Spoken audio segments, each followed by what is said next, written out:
Ok. Josué capítulo 10. Vamos ler os primeiros versículos só para termos aqui o contexto da passagem. Josué capítulo 10. E diz assim: E sucedeu que, ouvindo Adonisedec, rei de Jerusalém, que Josué tomara a Ai, portanto foi aí que ficámos a semana passada, a conquista de Ai. E depois eles foram àquele lugar onde foram ler as palavras da lei, etc. E a tinha destruído totalmente, e fizera a Ai ao seu rei como tinha feito a Jericó e ao seu rei, e que os moradores de Gibeon fizeram paz com os israelitas e estavam no meio deles, temeram muito. Portanto, este Adonisedec, rei de Jerusalém, ficou com muito medo por estas coisas estarem todas a acontecer desta maneira. Porque Gibeon era uma cidade grande, como uma das cidades reais, e ainda maior do que Ai, e todos os seus homens valentes. Pelo que Adonisedec, rei de Jerusalém, enviou a Oã, rei de Hebron, e a Pirã, rei de Jarmut. E estas passagens da Bíblia são boas para as pessoas que querem um dia escolher nomes para os seus filhos, ok? Tem aqui nomes bons, ok? Está bem? Tem Jafia, estão a ver? Olha, Jafia, rei de Laquis, Debir, anda aqui ao pai, Debir, rei de Eglon, dizendo: Subi a mim e ajudai-me, e firamos a Gibeon, porquanto fez paz com Josué e com os filhos de Israel. Então se ajuntaram e subiram 5 reis dos amorreus, o rei de Jerusalém, o rei de Hebron, o rei de Jarmut, o rei de Laquis, o rei de Eglon, eles e todos os seus exércitos, e sitiaram a Gibeon e pelejaram contra ela. Ok? Portanto, 5 reis de cinco cidades que ficava a sul de onde nós estávamos a ver, portanto, Ai e Gibeon, estas cidades ficavam mais para sul. Uma delas era a cidade de Jerusalém, portanto, não são cidades quaisquer. Estes 5 reis então decidiram juntar-se e disseram assim: já que Gibeon fez aliança com Israel, decidiram atacar Gibeon como forma de obrigar as tropas de Israel a juntarem-se nesta luta. Então diz assim o versículo 6.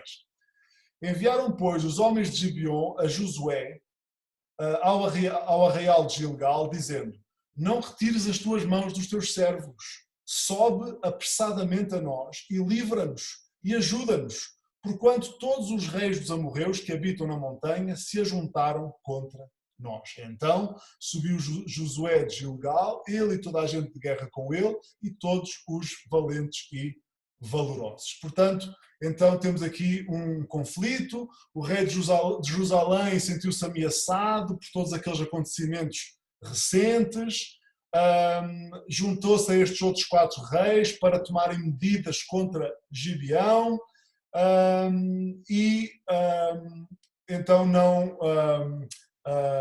eles então de uma maneira quase relâmpago montaram uma ação conjunta contra Gibeão. Os gibeonitas que tinham enganado, lembram-se, os gibeonitas que tinham enganado Israel, agora pedem ajuda a Israel. E Josué disse: nem pensar, vocês enganaram-nos, malditos, como se diz do outro lado do rio, cafajestes, e nem pensar que eu vou em vosso socorro. Não foi isso que aconteceu. Josué pegou em todas as tropas de Israel e foi socorrer Gibeão. Esta é uma consequência do erro de Josué, do erro da liderança de Israel. Eles não tinham nada que estar a gastar do seu esforço, dos seus recursos, para protegerem uma cidade, que era uma cidade dos cananeus, ou seja, eles agora iam gastar recursos, iam gastar energia a defender uma cidade, a meter-se numa coisa que não tinha nada a ver com eles, diretamente. Era uma consequência do erro, mas, no entanto, as coisas eram o que eram, e o que eles não fizeram foi negar a aliança que tinham que tinham feito. Portanto, eles honraram a aliança que tinham feito. Isto faz-nos lembrar que muitas vezes, quando erramos perante Deus, que outro nome é que se dá ao erro quando nós erramos diante de Deus? Que outra palavra é que isto existe? Para denotar isto? Pecado, não é? Quando nós pecamos, quando nós erramos diante de Deus e vamos ter com Deus e pedimos-lhe perdão, se nos colocarmos debaixo do sangue de Cristo, Deus perdoa-nos o pecado. Muitas vezes o que não acontece é Deus não remove as consequências desse pecado. Porque o pecado é tóxico, o pecado é negativo, o pecado vai fazer mal. Então muitas vezes já estamos perdoados de um pecado, libertos da pena desse pecado, etc, etc, mas ainda vamos ter que lidar com as consequências desse pecado. E isso deve servir para nós como um encorajamento para nos mantermos juntos de Deus. Porque quando eu estou em comunhão com Deus, eu estou seguro. Quando não existe nada escondido entre mim e o meu Deus. Quando todo o meu pecado está confessado, quando todo o meu pecado está debaixo do sangue de Cristo, quando eu estou a andar na vontade de Deus, eu aí estou bem. Esse é o lugar que Deus tem para mim, o lugar da criatura debaixo do Criador. Quando eu me deixo afastar disso, às vezes vou cometer coisas que depois têm consequências tipo dominó. Sabe o que é um dominó? Quando eu era criança, eu era fascinado pelo dominó. E eu via às vezes coisas na televisão, que eles reuniam centenas de milhares de peças de dominó, vocês sabem? E que depois, exatamente, colocam aquilo uma em frente da outra, fazem desenhos e não sei quantos.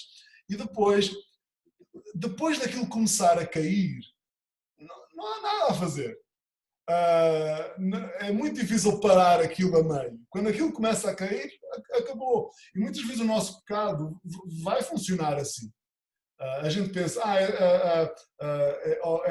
é só mais esta vez, ou é só mais isto, ou é só, ou amanhã eu faço as coisas bem feitas. E a gente não sabe que o pecado na vida do crente vai causar consequências que às vezes teremos que viver com elas, apesar, já muito depois de termos esse pecado lidado da forma correta e confessado, etc. O que tem de bom nesta história, e nós não vamos ler este capítulo todo, é um capítulo grande, vamos fazer aqui um resumo deste capítulo, tenho 19 minutos para resumir este capítulo para nós. Mas o que tem de bom nesta passagem é que o facto daqueles 5 reis terem se juntado para fazer guerra a Israel, ou a Gibeon neste caso, acabou por ser uma coisa boa para Israel. Okay? Portanto, porque até aqui, até este momento, eles iam até uma cidade, conquistavam essa cidade. Depois iam até outra cidade, conquistavam essa outra cidade. E aqui, Deus conseguiu que 5 cidades se reunissem e eles conseguiram dominar toda a parte sul da terra de Canaã, conseguiram dominar só como resultado desta campanha.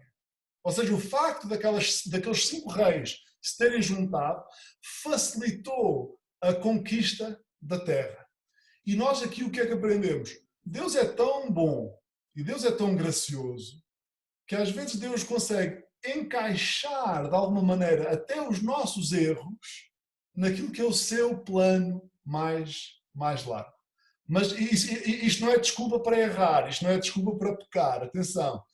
Eu vou desviar-me de Deus porque Deus depois arranja uma maneira de pôr... Não, porque eles estão aqui a sofrer por causa disso. Mas, apesar disso, Deus é tão bom que até muitas vezes Deus vai usar os nossos erros no seu plano mais vasto. E nem que seja, o nosso erro às vezes é usado desta maneira. Quando a pessoa diz assim, nunca mais volto a fazer aquilo. Às vezes o nosso erro, a única coisa que se aproveita do nosso erro é isso. Mas até isso é bom se nós conseguirmos aprender a lição. Muito bem, então eles honraram a aliança com Gibeão, versículos 7 e 8, vemos isso. é uma coisa trabalhosa, era diferente de qualquer coisa que eles tinham experimentado até ali. No versículo 8, Deus então conforta a Josué e a todo o povo. No versículo 8 diz assim: e o Senhor disse a Josué: não os temas, porque os tenho dado na tua mão, nenhum deles parará diante de ti. E então recebem promessa de vitória por parte de Deus. Da mesma maneira que nós temos muitas e variadas promessas de vitória da parte de Deus. Nunca te deixarei, nada nos pode separar do amor de Deus. Eis que venho para dar-vos vida e vida com abundância. Temos muitas e variadas e certas, seguras promessas de vitória por parte de Deus. Bem, apesar de terem esta promessa de vitória, isto não quer dizer que aquilo tenha sido fácil. Porquê? Eles fizeram 40 quilómetros durante a noite, ok? Aquelas tropas todas para eles irem de Gilgal até Gibeon eram 40 quilómetros e eles naquela noite fizeram aqueles 40 quilómetros. Já imaginaram? Quem já fez caminhada sabe um pouco o que é isto. E eu ainda acrescento outra coisa. A inclinação total, desde Gilgal até Gibeon, era uma inclinação de 1200 metros. Ou seja, durante a noite, 40 quilómetros e quase tudo a subir. Foi um passo muito, muito, muito acelerado que aquelas tropas vieram. Ou seja, Deus deu-lhes a promessa de vitória, mas Deus também disse: esforça-te. Faz-nos lembrar aquelas promessas de Deus a Josué no início deste livro: esforça-te e tem bom ânimo, não é? Deixa aqui ver. Depois, eu queria que. Pronto, no versículo 9, Josué lhes sobreveio de repente, porque toda a noite veio subindo desde Gilgal. Portanto, os outros não esperavam que eles aparecessem assim tão rapidamente, e depois os outros fugiram. Okay? Depois, no versículo 11, diz assim: e sucedeu que, fugindo eles diante de Israel à descida de Bet-horon, o Senhor lançou sobre eles do céu grandes pedras até a Zeca e morreram. E foram muitos mais os que morreram das pedras da Saraiva do que os filhos de Israel mataram à espada. Portanto, Deus interveio diretamente enviando este fenómeno meteorológico da Saraiva, grandes pedras que mataram muitos dos soldados inimigos. Portanto, mesmo assim, mesmo com aquele esforço todo, se não fosse Deus, eles não teriam conseguido vencer. Portanto, assim é com a nossa vida. Deus diz: esforça-te, mas é Deus que está por trás a fazer o trabalho todo. Não é? Devemos inclinar-nos na direção de Deus. Devemos inclinar-nos a buscar a Deus, muitas vezes com esforço. Não é? O esforço que vocês estão a fazer aqui esta noite para ficarem acordados enquanto eu falo convosco. Às vezes é com esforço que nós buscamos ao Senhor, mas depois é Deus que faz todo o trabalho de nos... Olha o Daniel a dormir, dá para ver. É todo o trabalho que é Deus que faz todas as coisas, é de Deus que vem a nossa vitória. Ok, eles fugiram, versículo 9 e 10 diz que eles fugiram, foram atingidos pelas pedras de Saraiva no versículo 11. Depois, no versículo 12, é quando começa a acontecer algo interessante. Finalmente, alguma coisa interessante no livro de Josué. Estão prontos? Ok. Versículo 12. Então Josué falou ao Senhor no dia em que o Senhor deu os amorreus na mão dos filhos de Israel e disse aos olhos dos israelitas: Sol, detém-te em Gibeon e tu, lua, no vale de Ajalon. E o sol se deteve e a lua parou, até que o povo se vingou dos seus inimigos. Bem, o que é isto? Ok? Ou seja, apesar de eles terem feito aquele esforço todo, Josué viu que não ia ter tempo suficiente naquele dia para aquela batalha. E então Josué orou para que o sol parasse. E esta foi uma oração ousada. Não acham? Concordam que isto foi uma oração ousada? Sol, para. Eu nunca... Eu já orei para o sol se baixar mais rápido. Quando eu trabalhava com o meu pai no campo, eu queria que o sol se fosse embora rápido. Mas este tipo de oração, sol, para. Eu preciso de mais dia, eu preciso de mais tempo. É uma oração ousada. No entanto, é uma oração, podemos dizer que é baseada na promessa que Deus tinha feito, certo? Porque Deus tinha-lhe dito, eu vou-te dar a vitória neste dia, eu vou-te dar esta vitória. E então Deus tinha-lhe dado aquela promessa e é com base nesta promessa que Josué faz aquela oração. Este acontecimento na Bíblia não é desculpa para pedirmos tudo o que nós queremos a Deus. Não é? Deus não é obrigado a atender às nossas vontades. Deus faz as coisas de acordo com a vontade dele. Tem lógica isto?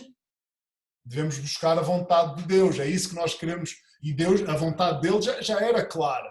A vontade dele era que Israel iria vencer naquele dia, não é? Eu posso orar a semana toda por um Porsche Cayenne na minha garagem e não vai aparecer um Porsche Cayenne na minha garagem. Eu não tenho convicção de que essa é a vontade de Deus. Não recebi nunca uma revelação de Deus que vai aparecer um Porsche Cayenne na minha garagem. Na minha garagem está um Ford Fiesta. Não interessa, depois explico. A minha vida de oração tem que estar baseada na palavra de Deus, na vontade de Deus. Eu primeiro vou buscar a vontade de Deus e depois que Deus me ajude a orar de acordo com aquilo que eu sei que é a sua vontade. No entanto, Josué faz aquilo aos ouvidos de todo o povo. O versículo 12 diz isso claramente. Josué fez isto aos ouvidos de todos, para que fosse um encorajamento para todos. Josué tinha convicção de que Deus ia responder àquela oração. Ele faz isto de forma audível, para que todos fossem encorajados por aquilo.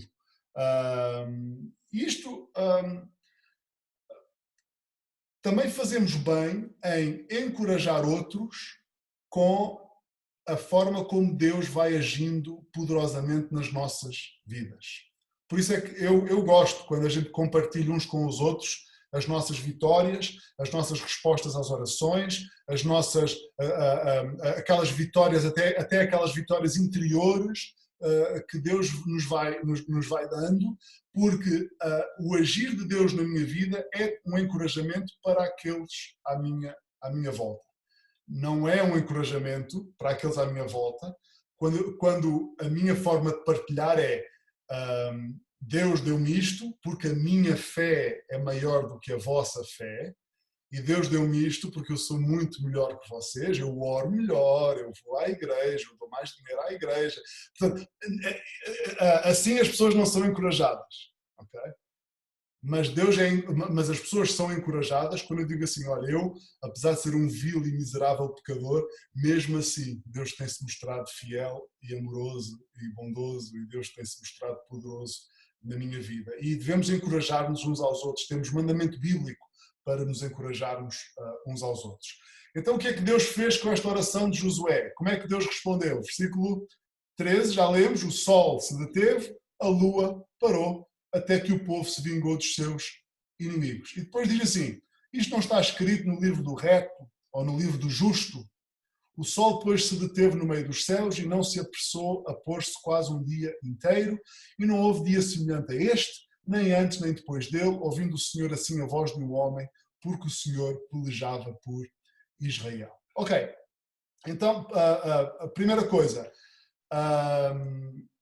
este livro que é aqui mencionado, este livro também é mencionado em 2 Samuel capítulo 1, e pelos vistos havia um livro sobre acontecimentos da história do povo de Israel, um livro em poema, em forma de verso.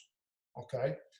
É um livro que já não, que é mencionado estas duas vezes no Antigo Testamento, portanto o Espírito Santo achou por bem recuperar essas duas citações do livro.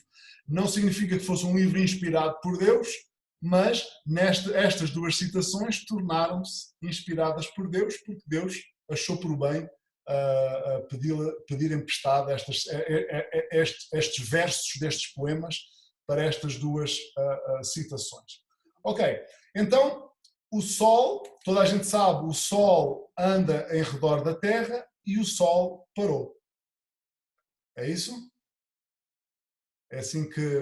Foi assim que aprenderam na escola. Provavelmente não é o Sol que anda em redor da Terra, provavelmente não é. Isto aqui chama-se uma forma fenomenológica de falar. Okay? É falar de acordo com a forma como os fenómenos são observados. Okay? E há várias vezes na Bíblia que as coisas são ditas desta maneira. Não quer dizer que a Bíblia está a ser imprecisa quanto à ciência, porque há imensos textos científicos que falam dos horários, por exemplo, que falam dos horários do nascer do Sol, do horário do pôr do Sol. E esses textos científicos não são menos científicos por falarem do pôr do Sol ou do levantar do Sol. Apenas estão a falar de um ponto de vista do observador. É só isso. E é o que a Bíblia faz, e é o que a Bíblia faz aqui também. Há muitas explicações para o que aconteceu de fato naquele dia. A verdade é que o dia foi mais longo. Esta é a verdade. Okay? Naquele dia houve mais horas de sol do que nos outros dias. E então há várias explicações para o que é que será que aconteceu. A rotação da Terra abrandou. Pode ser. Okay? Ou então houve um fenómeno de refração da luz que fez com que houvesse mais luz e por mais tempo. Também pode ter sido. Da maneira como está aqui descrito, parece que foi mesmo um abrandamento da rotação da Terra. Okay? E se assim foi, voltamos a ver que Deus é muito poderoso. Mas também não nos deve espantar, porque se Deus é o Criador, Ele tem poder sobre a sua criação. Okay? Alguns dizem assim, se a rotação da Terra abrandou, será que isso não ia causar tsunamis, problemas com as marés, objetos a voar pela Terra? Porque, imaginem, a Terra está a rodar a uma certa velocidade. Se abranda de repente, todos os corpos na Terra podem ter tendência a voar. De qualquer maneira, a única coisa que eu queria que pensássemos é nisto. O mesmo Deus que consegue fazer com que a rotação da Terra abrande durante um minuto, também consegue fazer com que isso seja feito sem causar cataclismos. Okay? Portanto, a ação de Deus foi total neste dia, em toda a Terra. Deus mexeu com toda a Terra para beneficiar o seu povo.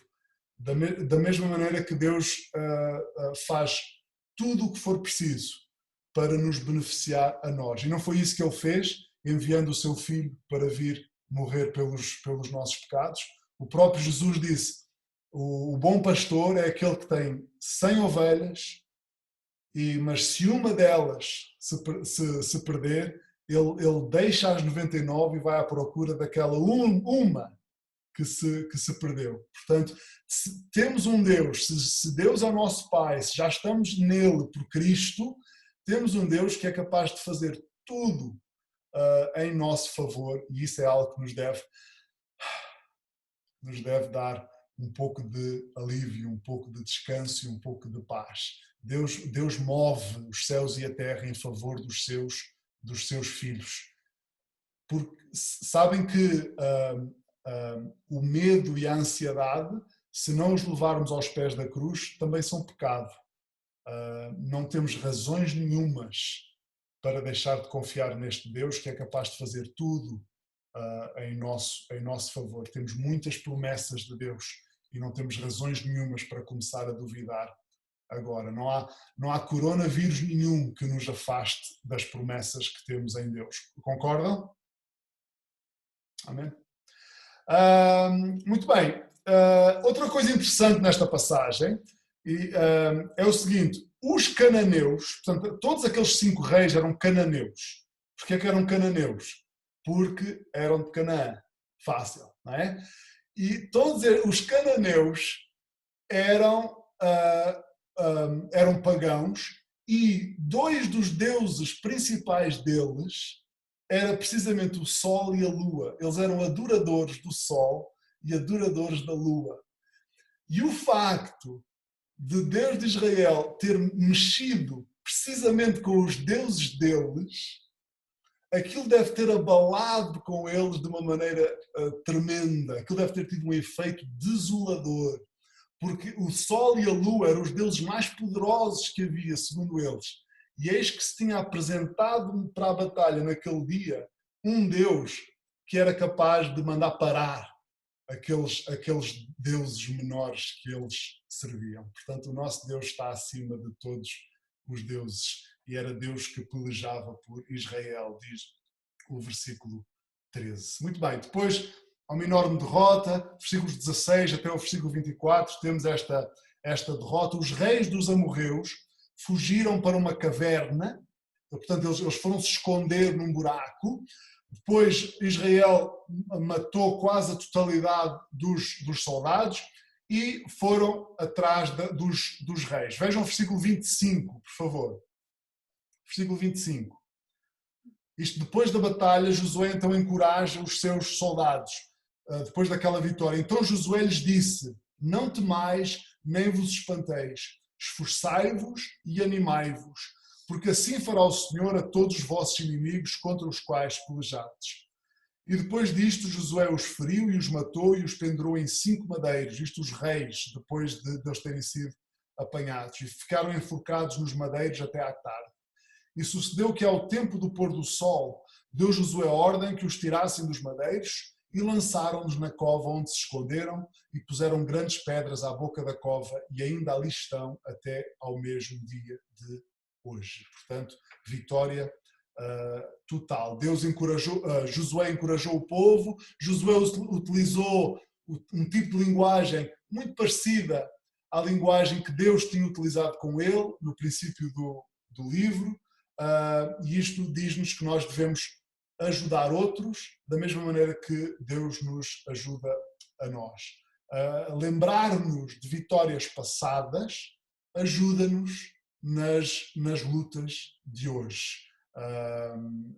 E devemos habituar-nos a contar as bênçãos. Há um hino do Inário Batista, um hino antigo, que é: conta as bênçãos, conta quantas são. Abraço no ar quem conhece esse hino. Quem conhece o hino? Olá, ok. Conta as bênçãos, conta quantas são, recebidas da divina mão, uma a uma, dize-as de uma vez, hás de ver surpreso quanto Deus já fez. E então, quando as coisas começam a ficar complicadas, calma, respira, conta até 50, depois começa a contar bênçãos. Não, Deus já me ajudou ali, Deus já me deu isto, Deus já me livrou, e se me livrou daquela vez, e quando damos por isso, aquilo que parecia tão complicado começa a ficar menos complicado, não é? Ok, depois versículos 28 a 39, são muitas vitórias, logo a seguir começa a haver vitórias uma atrás da outra, várias cidades que vão caindo.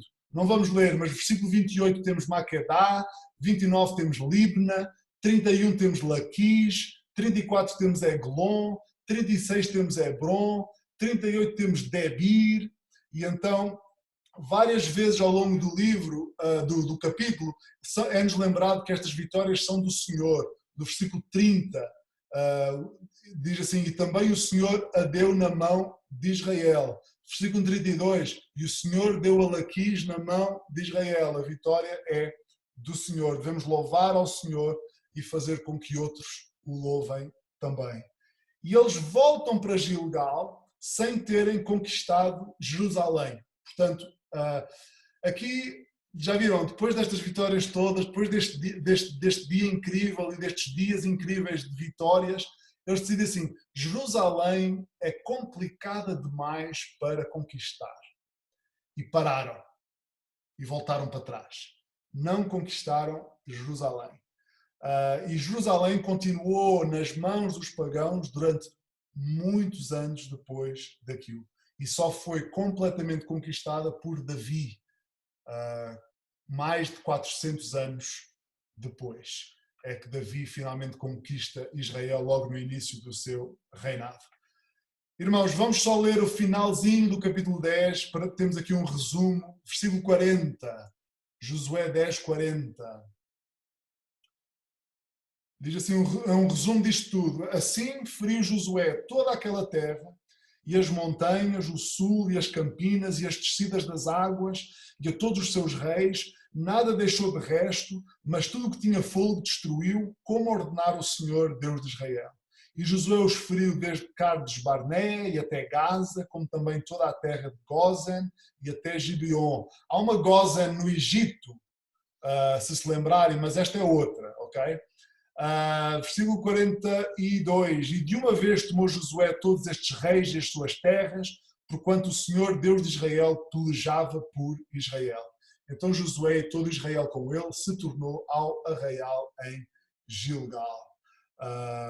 E então foi uma campanha rápida, foi uma campanha implacável, podemos dizer assim, e aqui se podemos tirar alguma coisa disto, podemos pensar no seguinte, nós também, em relação aos gigantes da nossa vida, ou ao pecado na nossa vida, devemos ser implacáveis e não devemos ser complacentes com o pecado.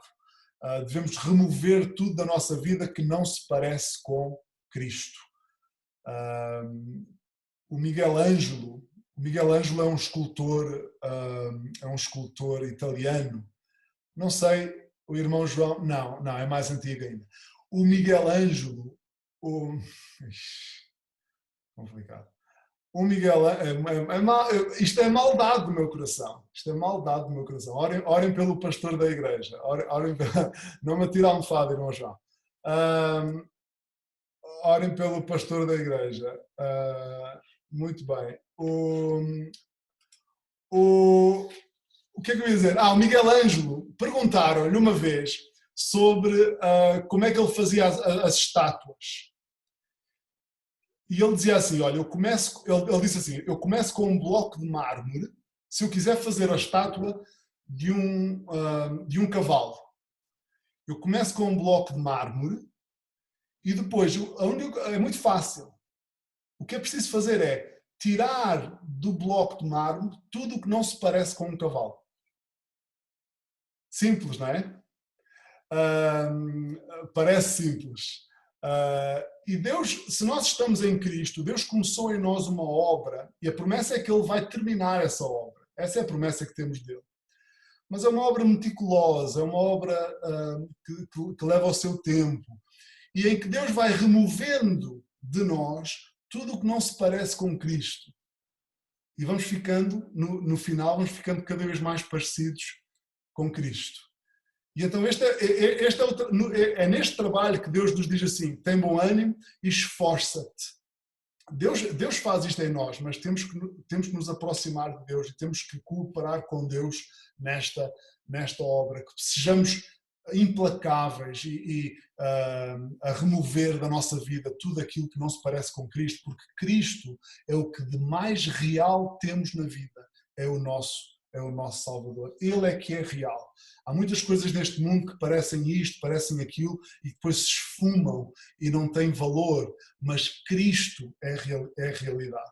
E então tudo aquilo que investimos em ficarmos cada vez mais parecidos com Cristo e fazermos isto rápido e fazermos isto logo. Esse é o investimento que vale a pena fazer na nossa vida. Deus, da mesma maneira que Deus pelejava por Israel, Deus também é aquele que está a pelejar em nosso lugar. Muito bem, chegamos aqui